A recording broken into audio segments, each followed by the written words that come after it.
দেখি হাতে আবেগের মতো এমন করো, এরকম ভাবে। হ্যাঁ, আমার দিকে তাকাও দেখি।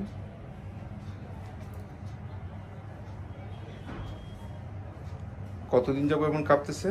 এটা স্যার বিগত 3 বছর। হাত ধরে রাখো, ধরে রাখো।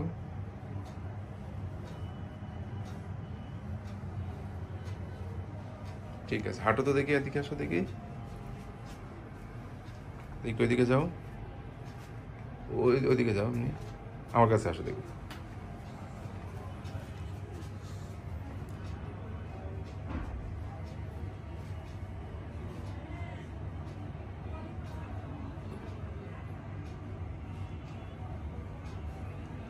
পরিবারের কারণ নাই তো এরকম, না? স্যার আমাদের বংশের কারণে পরিবারে কথা বেঁধে যায় মাঝে মধ্যে হঠাৎ মানে রাগান্বিত হলে। এইভাবে এরকম নাকে লাগাও তো দেখি দূর থেকে একবার, ডান হাত বাম হাত। ইদানিং একটা জিনিস আমি লক্ষ্য করছি আর কি স্যার, আসলে জানি না এটা এই সম্পর্কিত কিনা, মানে ডাকলে কয়েকবার ডাকার পরে